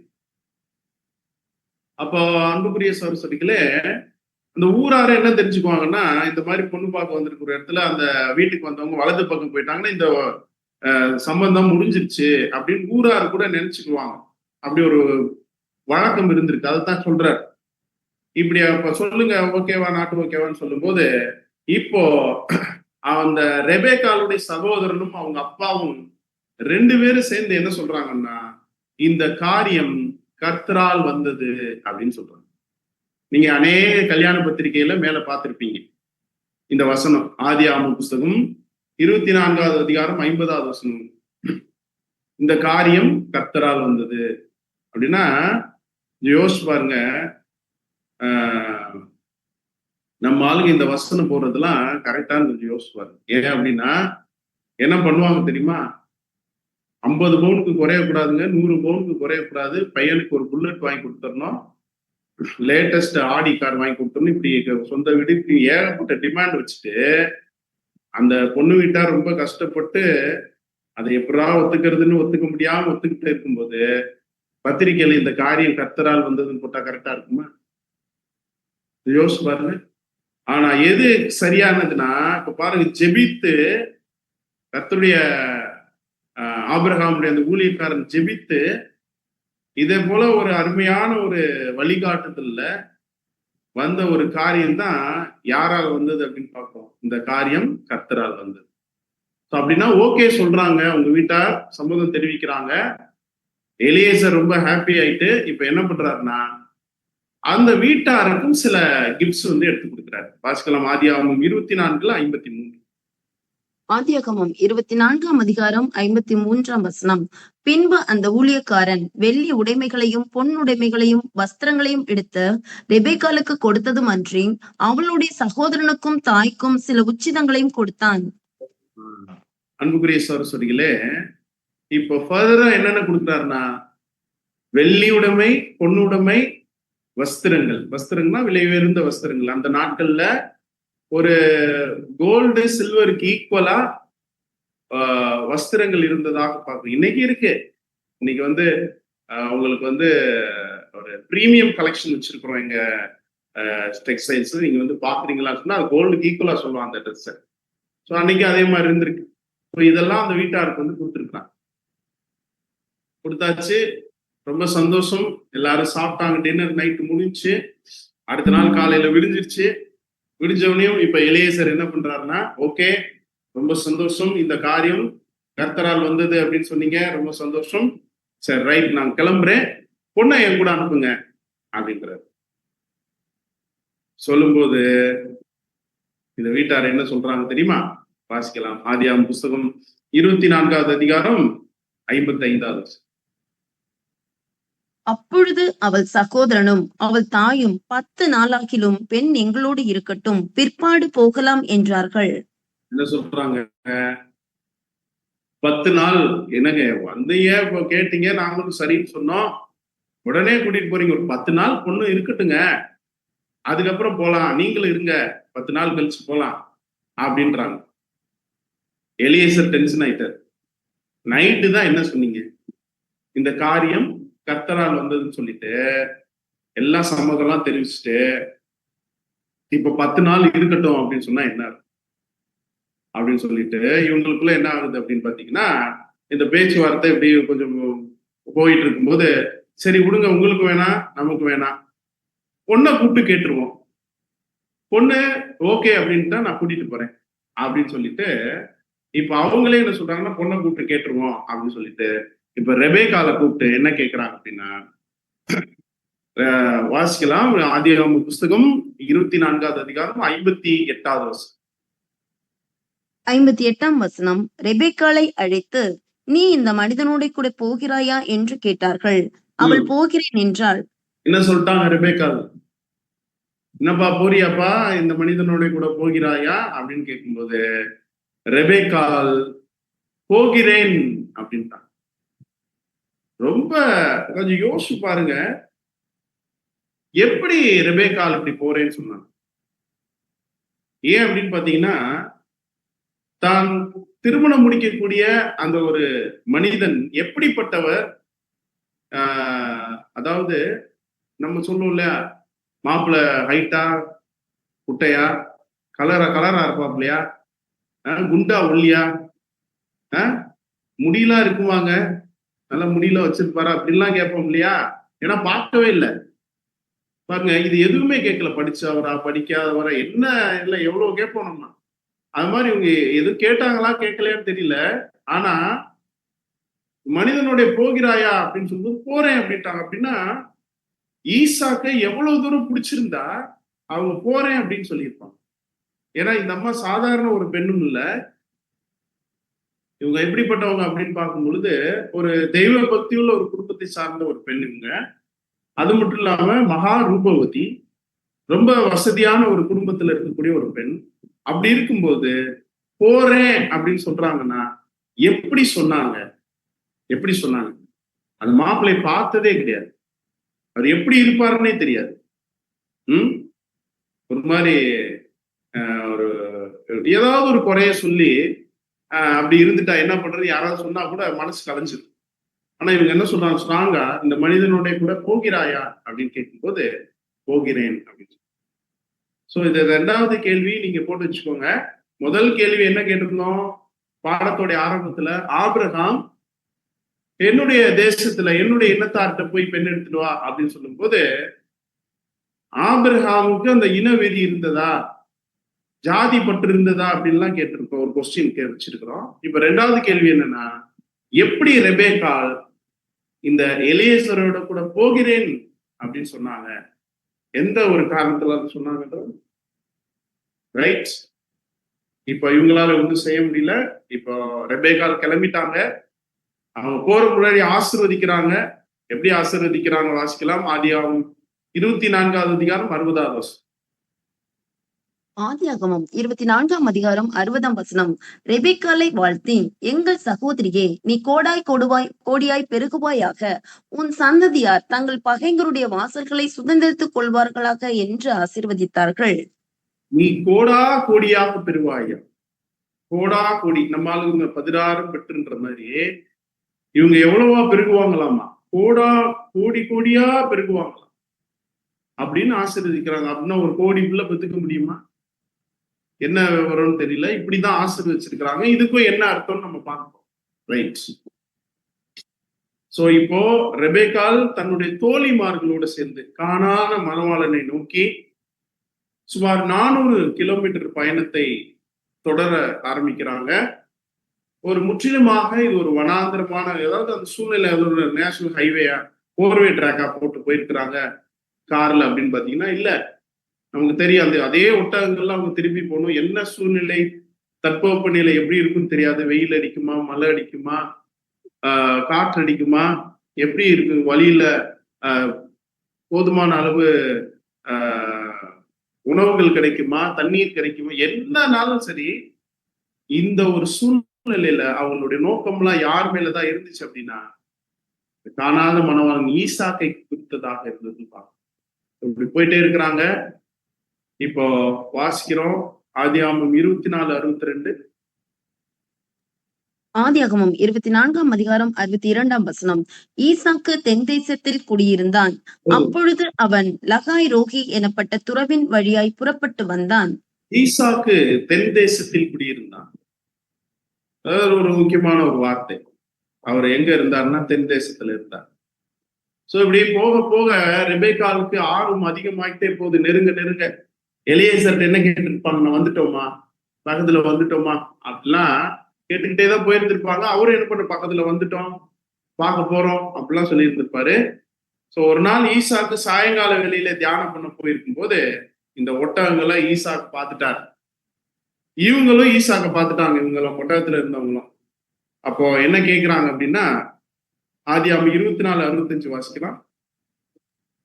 65 ஊழியக்காரனை நோக்கி, அங்கே வெளியே நமக்கு எதிராக நடந்து வருகிற அந்த மனுஷன் யார் என்று கேட்டாள்.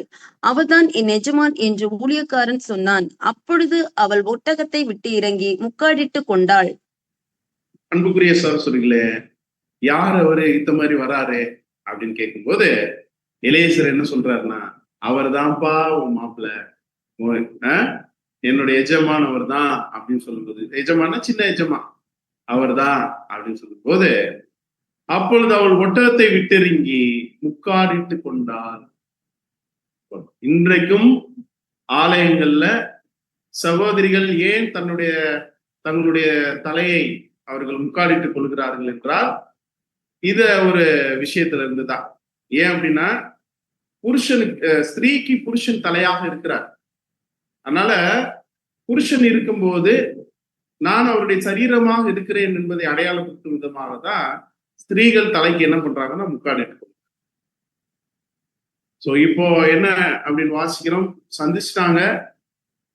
இன்னும் பார்க்கும்போது ரொம்ப ஆக்சுவலா இந்த வசனம் எப்படி இருக்குன்னா, தமிழ்ல தான் அவள் ஒட்டகத்தை விட்டு இறங்கி முக்காடிட்டு கொண்டாள் இருக்கு.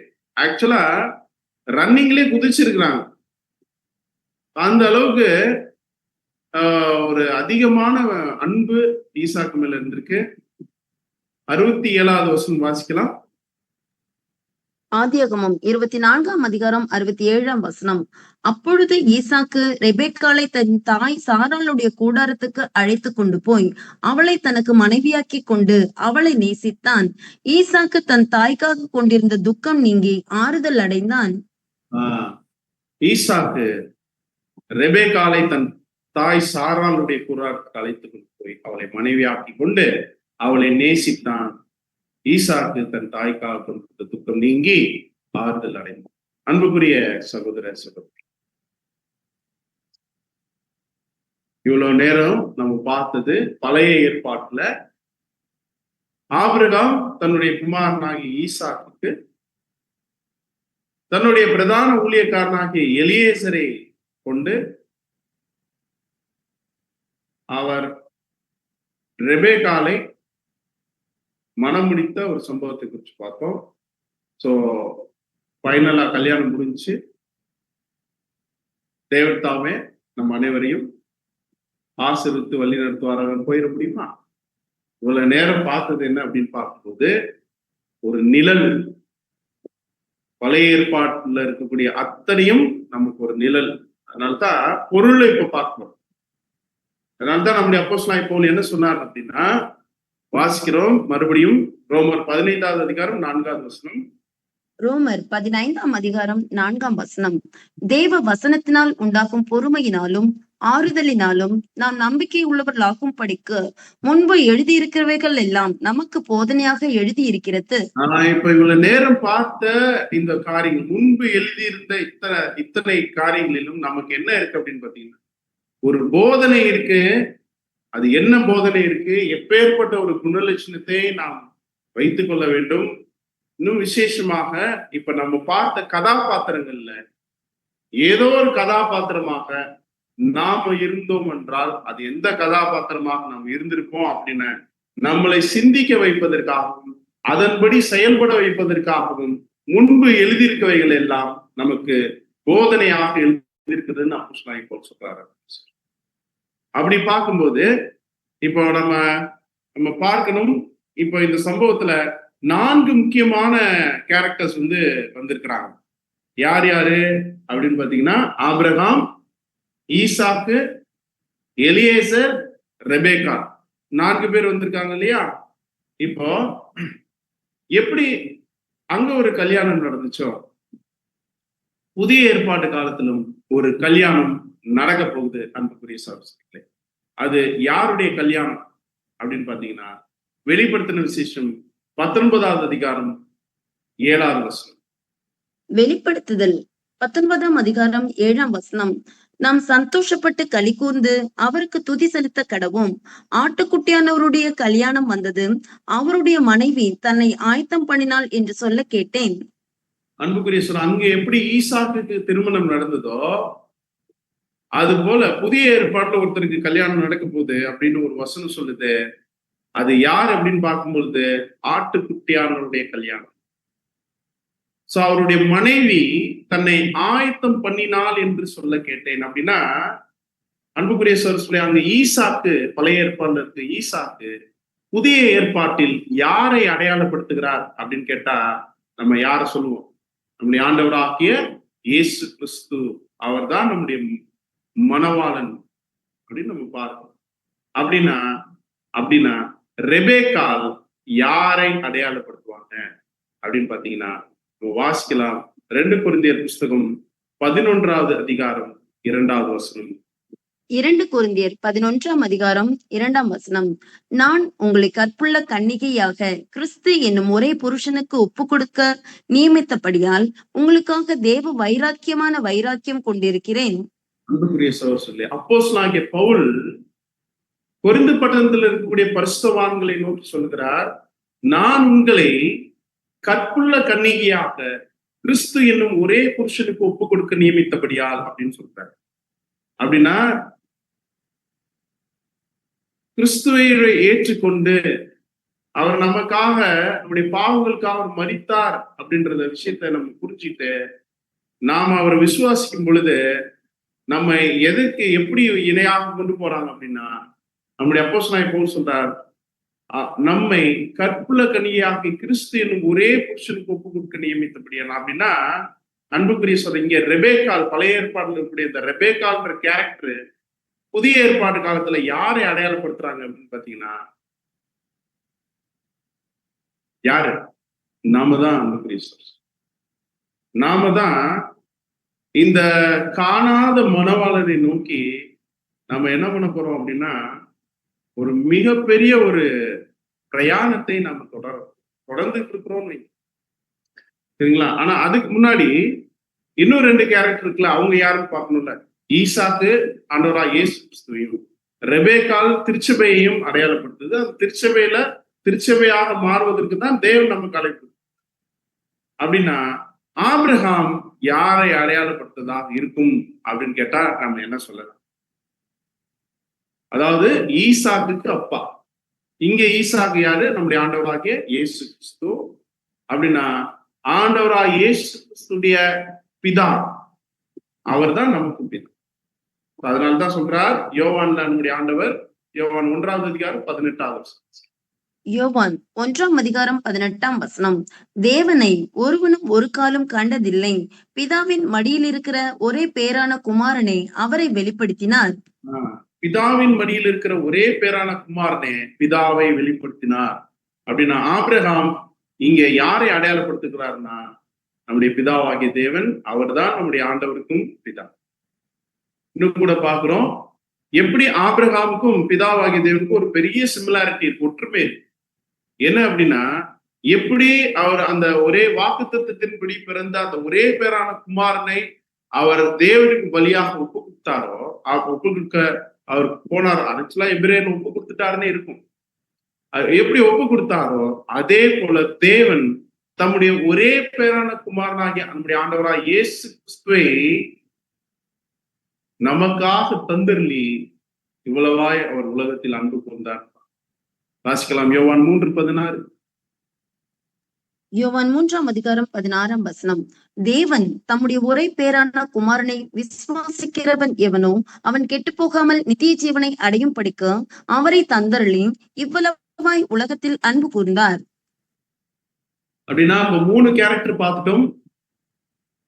ஈசாக்கு ஆண்டவராக இயேசு கிறிஸ்து, ரெபேக்கால் திருச்சபையாக அழைக்கப்பட்ட அவருடைய பிள்ளைகள், ஆபிரகாம் பிதாவாகிய தேவன். அப்படின்னா ஆபிரகாமுடைய ஒரு பிரதானமான ஒரு ஊழியக்காரன் எலியேசர் யாரை அடையாளப்படுத்துறதா?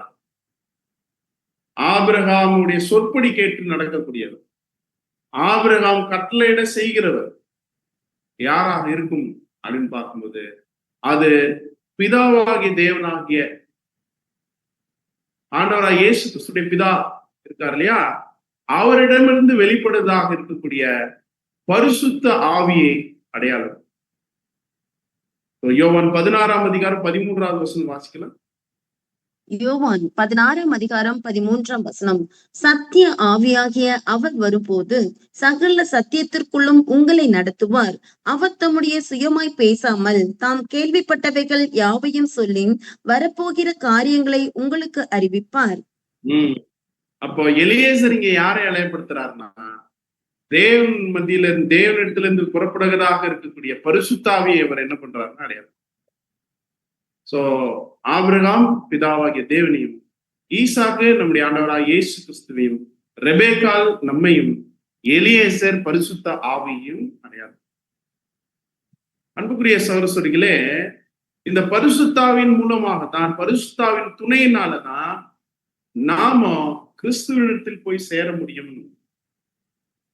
நாம இன்றைக்கு நம்ம முழுமையான உணர்ந்திருக்கோம். இப்படி இருக்கும்போது தேவன் தம்முடைய திட்டத்துல நம்மள கிறிஸ்துவுக்கு மனவாட்டியாக இவங்கெல்லாம் வருவாங்க அப்படின்னு எப்ப தெரிஞ்சிருப்பாரு? ஏன் அப்படின்னா, எலியேசர்ட்ட சொல்லும்போது ஆபிரகாம் என்ன சொல்லுவாருன்னா, முன்னமே செலக்ட் பண்ணியாச்சு அப்படின்னு சொல்லுவார். அது போல நம்மளை எப்ப செலக்ட் பண்ணியிருப்பார்? இயேசு கிறிஸ்துக்கு ஒரு மனவாட்டியாக, திருச்சபையாக நம்ம அவரோட கூட பரலோகத்துல போய் நித்திய காலம் அவரோட இருப்பதற்கான ஒரு ஸ்லாக்கியத்தையும், மிகப்பெரிதான ஒரு பாக்கியத்தையும் தேவன் நமக்கு தருவதற்கு எப்போ கிறிஸ்துக்குள்ள நம்மளை தெரிஞ்சு கொண்டிருப்பார் அப்படின்னு பாத்தீங்கன்னா, ஒரு அருமையான ஒரு வசனம் சொல்லுகிறது. எபேசியர் புஸ்தகம் 1ஆம் அதிகாரம் 4ஆவது வசனம். எபேசியர் 1ஆம் அதிகாரம் 4ஆம் வசனம். தமக்கு முன்பாக நாம் அன்பில் பரிசுத்தம் உள்ளவர்களும் குற்றம் இல்லாதவர்களுமாய் இருப்பதற்கு அவர் உலக தோற்றத்திற்கு முன்னே கிறிஸ்துவுக்குள் நம்மை தெரிந்து கொண்டபடியே. அன்புக்குரிய சகோதரர்களே, கிறிஸ்துவுக்குள் நம்மளை எப்ப தெரிஞ்சுக்கிட்டாராமா, உலக தோற்றத்துக்கு முன்பே, பூமி உருவாகிறதுக்கு முன்பாகவே இப்பேற்பட்ட ஒரு மாபெரும் அவருடைய திட்டத்துல, தெய்வீக திட்டத்துல நம்மை கிறிஸ்துவுக்குள் தெரிந்து கொண்டாருப்பா. எப்பேற்பட்ட ஒரு ஆசீர்வாதம்! இல்லாட்டினா அன்புக்குரிய சகோதரர்களே, உங்களுடைய இல்லம் தேடி இந்த சத்தியம் வந்திருக்கிறதுக்கு வாய்ப்பே கிடையாது.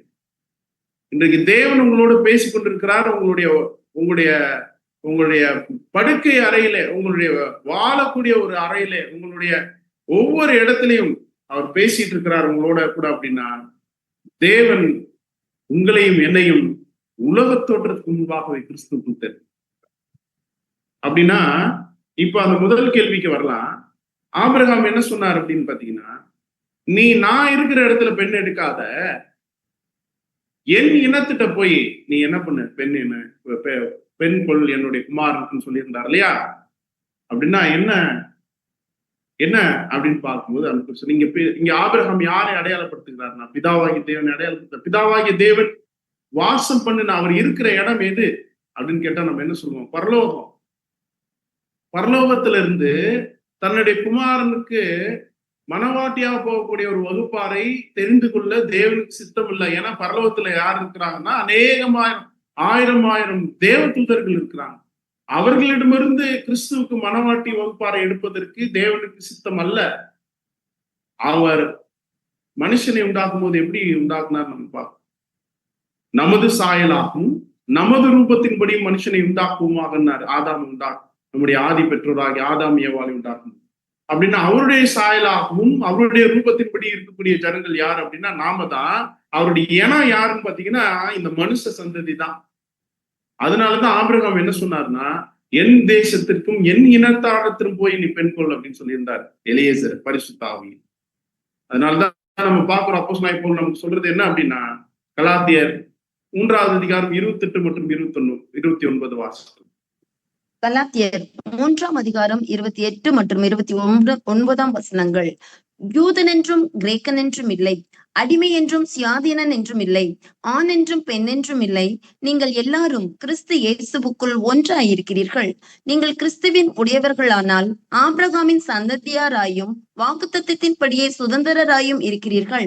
ஆபிரகாமின் சந்ததியாராயும் வாக்குத்தத்தத்தின்படியே சுதந்திரராய் இருக்கிறோம்.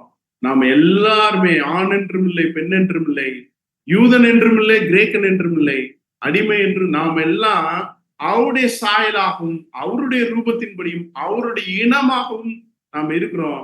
நாம் எல்லாரும் கிறிஸ்து இயேசுக்குள் ஒன்றாக இருக்கக்கூடிய சகோதரர். அதனால இங்க ஜாதி கீதியில ஒண்ணுமே கிடையாது. சரிங்களா?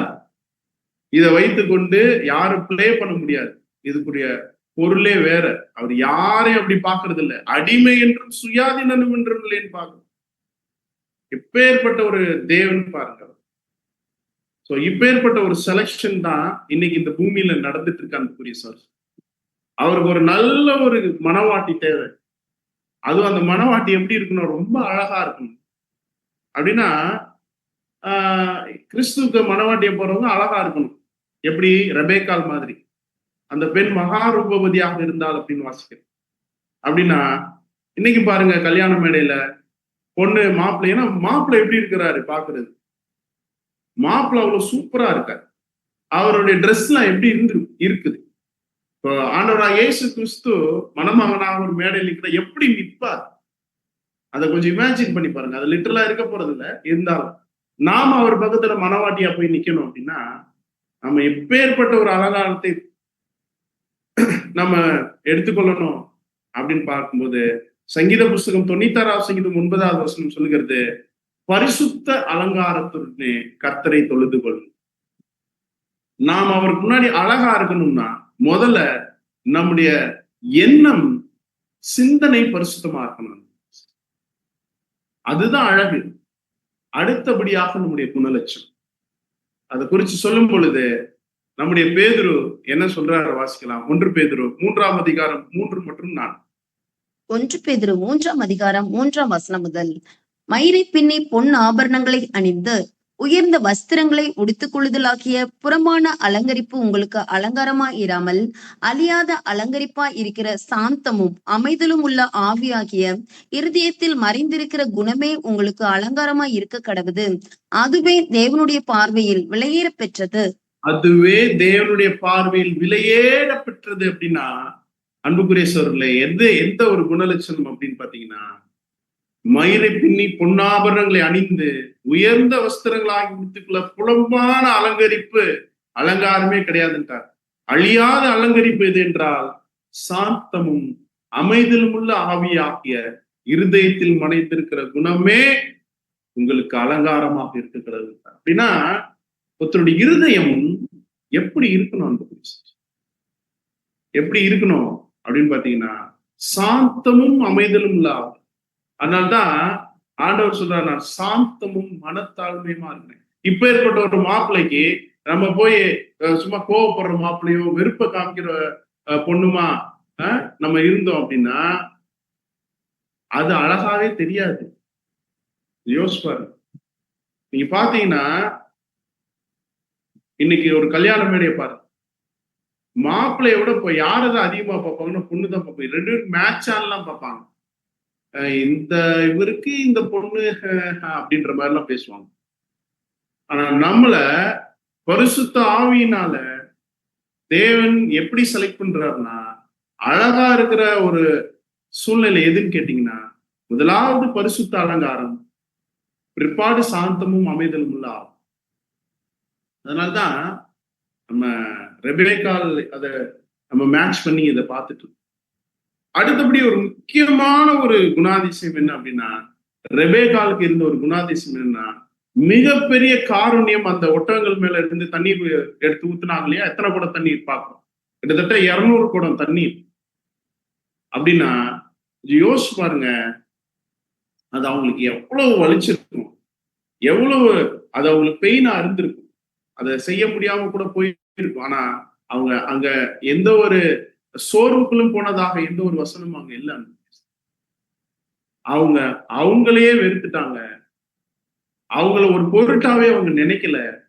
அவங்க அந்த ஒட்டகங்களுக்கு தண்ணீர் வார்த்து கொடுப்பதைத்தான் ஒவ்வொரு ஒட்டகமும் தாகம் தீர தீர தீர இந்த ஒட்டகம் தாகம் தீர்ந்துச்சு, இதுக்கு தாகம் தீர்ந்துச்சு. அந்த சந்தோஷத்திலேயே அவங்க என்ன பண்ணிட்டு இருக்கிறாங்கன்னா அந்த ஊழியத்தை செஞ்சாங்க இல்லையா? அது போல ஒருவர் என்ன பண்ணணும்னு சொல்றாருன்னா, நம்முடைய ஆண்டவர் சொல்றாரு, வாசிக்கலாம். மத்தேயு 16வது அதிகாரம் 24வது வசனம். மத்தேயு 16ஆம் அதிகாரம் 24ஆம் வசனம். அப்பொழுது இயேசு தம்முடைய சீஷர்களை நோக்கி, ஒருவன் என்னை பின்பற்றி வர விரும்பினால் அவன் தன்னைத்தான் வெறுத்து தன் சிலுவையை எடுத்துக்கொண்டு என்னை பின்பற்ற கடவன். ஆண்டவர் பின்னாடி போகணும், அவருக்கு மனவாட்டியா போகணும் அப்படின்னா இந்த ஒரு விஷயத்த ரொம்ப நல்லா நம்ம நினைவு வச்சுக்கணும். நம்முடைய சுயம் அப்படின்னு எதுவும் இருக்கக்கூடாது. நான் அப்படின்ற ஒரு சிந்தனையும், எனக்கு அப்படின்றதோ அங்க இருக்கக்கூடாது. அவன் தன்னைத்தான் வெறுத்து, இன்னைக்கு பாருங்க, இன்னைக்கு எங்கேயாவது தன்னைத்தான் வெறுத்தவங்களை யாராவது பார்க்க முடியுதா? இன்னைக்கு நம்முடைய ஆலயங்கள்ல கூட போய் பார்க்கலாம், யாராவது தன்னைத்தான் வெறுத்த நிலைமையில இருக்காங்களா? ஆனா ஆண்டவர் சொல்றாரு, ஒருவன் என் பின்னே வர விரும்பினால் அவன் தன்னைத்தான் வெறுத்து தன் சிலுவையை எடுத்துக்கொண்டு, சிலுவை என்பது நம்ம இன்னைக்கு வாங்கி வச்சிருக்கிற கடனோ இல்ல பக்கத்து வீட்டுக்காரர்கிட்ட போய் இழுத்து வச்சுக்கிற பிரச்சனையும் இல்லை. உண்மையாக தேவனுக்கு பிரியமாக வாழ் நிமித்தம் வரக்கூடிய பாடுகள் தான் சிலுவை. சிலுவையை எடுத்துக்கொண்டு என்னை பின்பற்ற கடவுள். இன்னும் ரெபேக்காலை போல நாம் தண்ணீர் கொடுக்கக்கூடிய தண்ணீர் எதை அடையாளப்படுத்துதுன்னா சத்தியத்தை அடையாளப்படுத்துது. அதுதான் ஒரு தடவை ஆண்டவர் இந்த சமாரியா ஸ்திரீட்ட என்ன சொல்லிட்டு இருந்தார் தெரியுமா?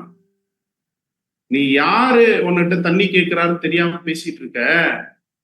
ஒருவேளை உன்னிட்ட தண்ணி கேட்கிறவர் தாகத்துக்கு தா அப்படின்னு கேட்கிறவர் யாருன்னு தெரிஞ்சிருந்தா நீ தான் அவர்கிட்ட கேட்டிருப்ப, அவர் உனக்கு ஜீவ தண்ணீரை கொடுத்திருப்பார் அப்படின்னு சொல்லுவார். பண்புக்குரிய சொற்களை நாம் பெற்றுக்கொண்டது மாத்திரமல்ல, நாம் அநேகருக்கு அதை போய் கொண்டு போய் சேர்க்கக்கூடிய ஒரு ஊழியத்தை கூட நாம் செய்யக்கூடியவர்களாக நாம் இருக்கணும். நமக்கு தெரிந்த நன்மையை 4 பேருக்கு கொடுக்கக்கூடியவர்களாக. அதனால்தான் ரோமர் 2வது அதிகாரம் 7வது வசனம் வாசிக்கலாம். ரோமர் 2ஆம் அதிகாரம் 7ஆம் வசனம். சோர்ந்து போகாமல் நற்கிரியைகளை செய்து மகிமையையும் கனத்தையும் அழியாமையையும் தேடுகிறவர்களுக்கு நித்திய ஜீவனை அளிப்பார். சோர்ந்து போகாமல் நற்கிரியைகளை செய்கிறவங்களுக்கு மகிமை, கனம், அழியாமை, நித்திய ஜீவன் அத்தனையும் கொடுப்பார். சோ இப்பேற்பட்ட ஒரு மனநிலையில இருக்கும்போது தான் இப்போ நமக்கு ரெபேக்காலுக்கு 2 கிஃப்ட் கிடைச்சிச்சு. அந்த தண்ணி எடுத்து ஊத்தன உடனே என்னென்ன கிஃப்ட் கொடுத்தார்? எலியேசர் ஒண்ணு தோடு, இன்னொன்னு 2 வளையல் கொடுத்தாரு இல்லையா? அப்படின்னா இது எதை தோடு எங்க போடுவோம்? காதுல போடுவோம் இல்லையா? அப்போ இது எதை அடையாளப்படுத்துதுன்னா நமக்கு எப்பேற்பட்ட ஒரு காது இருக்கு அப்படின்றத நம்ம இப்ப தேவனுடைய பரிசுத்தாவினால உறுதிப்படுத்துறோம். அப்படின்னா வாசிக்கலாம். மத்தேயு 13வது அதிகாரம் 9வது வசனம். மத்தேயு 13ஆம் அதிகாரம் 9ஆம் வசனம். கேட்கிறதற்கு காதுள்ளவன் கேட்க கடவன் என்றார். கேட்கிறதுக்கு காதுள்ளவன் கேட்க கடவன். அன்புக்குரிய சகோதரர்களே, இன்னைக்கு இந்த ஆன்லைன் கிளாஸ்ல வந்திருக்கக்கூடிய இங்க இருக்கக்கூடிய அத்தனை பேருக்கும் இந்த கிஃப்ட் கிடைச்சிருக்கு தேவனுடைய பரிசுத்தாவினால்.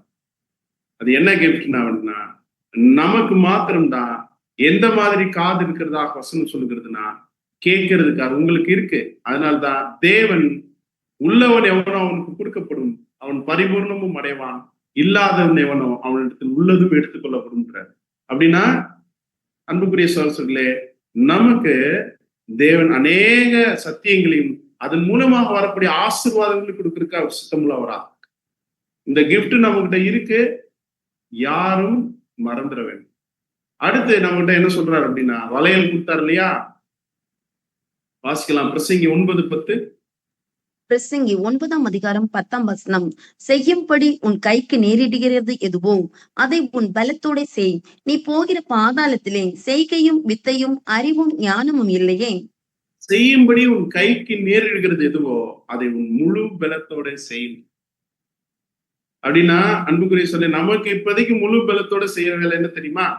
செவ்வாய்க்கிழமையும் வெள்ளிக்கிழமையும் சாயங்காலம் ஒரு 6:50க்கு ஜூம் ஓபன் பண்ணி உட்கார்றது தான். இதை மட்டும் செய்தாலே நாம் அவர் ரெண்டையும் சேர்வது மிக உறுதி. சோ ஒரு வீட்டுக்கு போனார் எலியேசர், ரெபேக்காளுடைய வீட்டுக்கு. அவங்க ஓகே சொன்னாங்க. சொல்லும்போது மேலும் சில 3 கிஃப்ட் கொடுத்தாரு. அது என்னென்ன அப்படின்னு பார்க்கும்போது வெள்ளி உடைமை, பொன்னுடைமை மற்றும் உயர்ந்த வஸ்திரம், விலையேறப்பட்ட வஸ்திரங்கள் கொடுத்தார். அப்படின்னா வெள்ளியை கொடுத்தார். வெள்ளி எதற்கு அடையாளமாக இருக்கிறதுனா 12வது சங்கீதம் 6வது வசனம் வாசிக்கலாம். 12ஆம் சங்கீதம் 6ஆம் வசனம். கர்த்தருடைய சொற்கள் மண் குகையில் 7 தரம் உருக்கி புடமிடப்பட்ட வெள்ளிக்கு ஒப்பான சுத்த சொற்களாய் இருக்கிறது. இப்போ 7 தரம் புடமிடப்பட்ட அன்புக்குரிய சொற்களை இத்தனை நாள் நாம பார்த்து கொண்டிருந்தது வசனம். இப்ப நாம் பார்த்து கொண்டிருப்பது 7 தரம் உருக்கி புடமிடப்பட்ட வெள்ளிக்கொப்பான சுத்த சத்தியம். ஆமா அன்புக்குரிய சொல். இந்த வெள்ளி கிடைச்சது, அதுக்கப்புறம் கோல்டு கிடைச்சது இல்லையா? கோல்டு பாத்தீங்கன்னா ஏன் இன்னமுமே அந்த காலத்துல இருந்து இந்த காலம் வரைக்கும் ரொம்ப காஸ்ட்லியான மெட்டலா இருக்கு.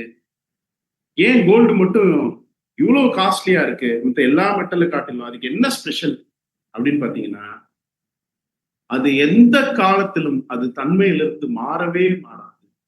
அது போல இருக்கக்கூடியது எது அப்படின்னா, யார் அப்படின்னா நம்முடைய பிதாவாகி தேவனும் ஆண்டவராக இயேசு. அவர்கள் இருக்கக்கூடிய சுவாபம் எப்படிப்பட்ட சுவாபம்னா திவ்ய சுவாபம்.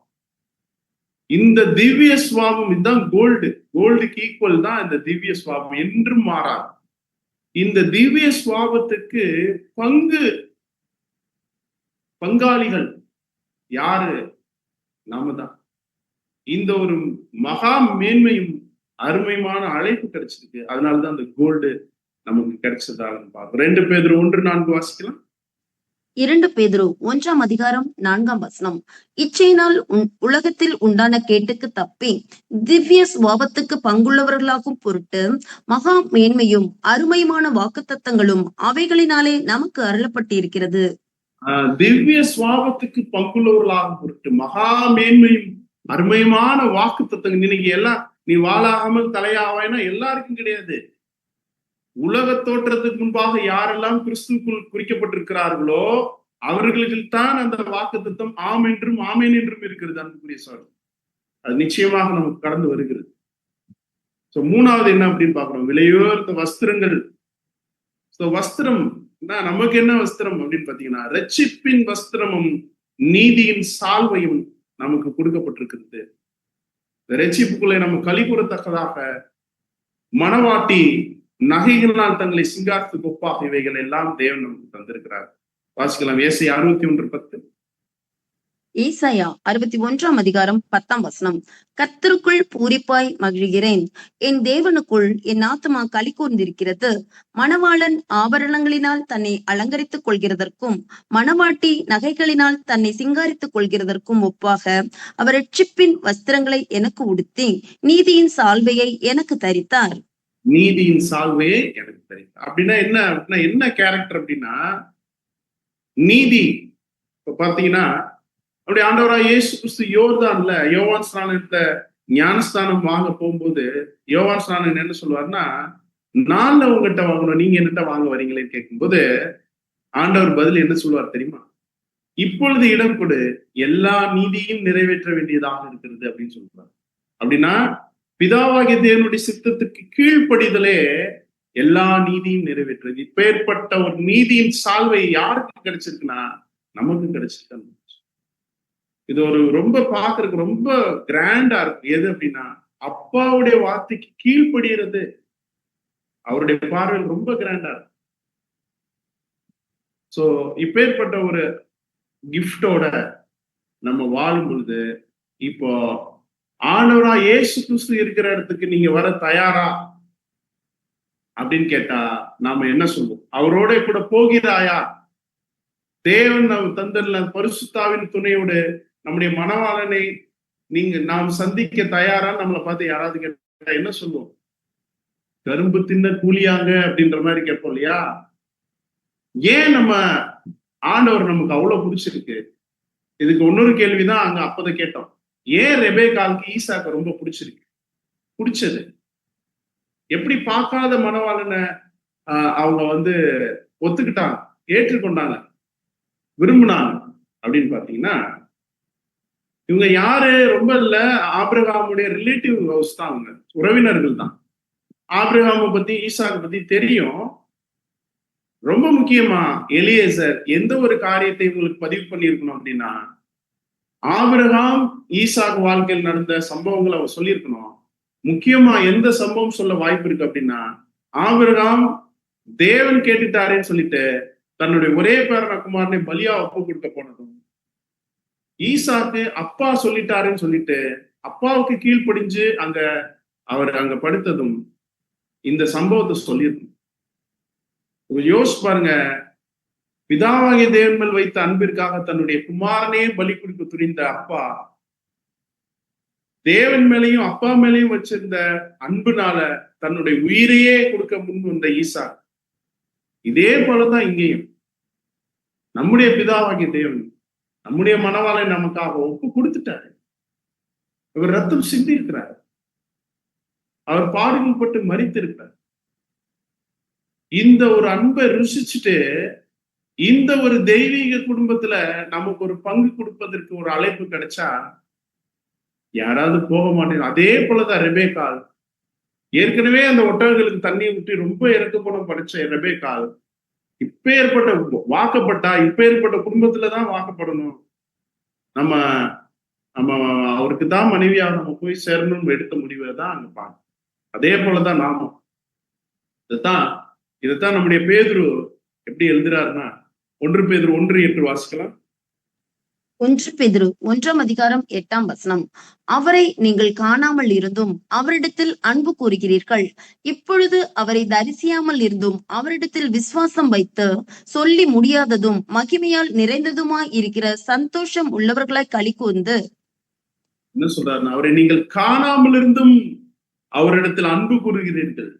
இப்பொழுது அவரை தரிசியாமல் இருந்தும் அவரிடத்தில் விசுவாசம் வைத்து சொல்லி முடியாத மகிமையால் நிறைந்த அந்த சந்தோஷத்தை நீங்கள் அனுபவிக்க. ஆம் அன்புக்குரிய, யாரையும் பார்க்கல, ஒரே ஒரு புஸ்தகம் பரிசுத்த வேதாகம், அதை மட்டும்தான் பார்த்திருக்கிறோம். நாம அதுல இருக்கிறவரை நாம் விசுவாசிக்கிறோம், அவரிடத்தில் நாம் கடந்து செல்லும். ஆனா இந்த உலகம் விட்டுருமா? நம்மளை அவரிடத்தில் போக விட்டுருமா? எப்படி கிளம்பும் போது ஒரு 10 நாள் இருந்துட்டு போட்டுங்க பொண்ணு அப்படின்னு சொன்னாங்க இல்லையா? அது மாதிரி இந்த உலகம் நம்மளை விடாது, நம்மளை சுத்தி இருக்கிறவங்க விட மாட்டாங்க. ஆனா ஆண்டவர் நமக்கு கொடுக்கக்கூடிய ஆலோசனை என்ன தெரியுமா? வாசிக்கலாம். 45ஆம் சங்கீதம் 10 மற்றும் 11. 45ஆம் சங்கீதம் 10ஆம் வசனம் முதல். குமாரத்தியே கேள், நீ உன் செவியை சாய்த்து சிந்தித்துக்கொள், உன் ஜனத்தையும் உன் தகப்பன் வீட்டையும் மறந்துவிடு. அப்பொழுது ராஜா உன் அழகில் பிரியப்படுவார், அவர் உன் ஆண்டவர், ஆகையால் அவரை பணிந்து கொள். குமாரத்தியை கேள், உன் செவியை சாய்த்து சிந்தித்துக்கொள், உன் ஜனத்தையும் உன் தகப்பன் வீட்டையும் மறந்து விடு. அப்படின்னா இந்த உலகம், இந்த பூமி, இதுதான் நம்ம வாழ்ந்த வீடு. இத நீ மறந்துட்டு நீ வா, அப்பொழுது ராஜா உன் அழகில் பிரியப்படுவார். விடுமான விடாது, நம்ம தான் கிளம்பணும். ஆனா அன்புக்குரிய சகோதரர்களே, எவ்வளவு தூர பிரயாணம்! வாழ்க்கை முடிவு பரியந்தம் நிலைத்து நிற்பவனே ரட்சிக்கும். சோ நம்ம டிசைட் பண்ணிட்டோம், கிளம்புறோம்னு. அந்த உலகம் விடாது, அதை நம்ம மறக்கணும். உலகத்தின் ஆசாபாசங்களை நாம விட்டுட்டோம்னா நம்ம நிச்சயமா அவர் நமது அழகில் பிரியப்படக்கூடிய ஒரு சூழ்நிலைக்குள்ளாக கடந்து செல்லணும். சரி, போகும்போது ஒரு பிளஸ் பண்ணி அனுப்பிச்சாங்க இல்லையா? அந்த லாபான், பெத்துவேல், இவங்க ஃபேமிலி என்ன பிளஸ் பண்ணாங்க, என்னன்னு சொல்லி பிளஸ் பண்ணாங்கன்னு பாக்குறோம். நீ கோடா கோடியாக பெருகுவாயா. அப்படின்னா என்ன அர்த்தம்? யோசிச்சு பாருங்க.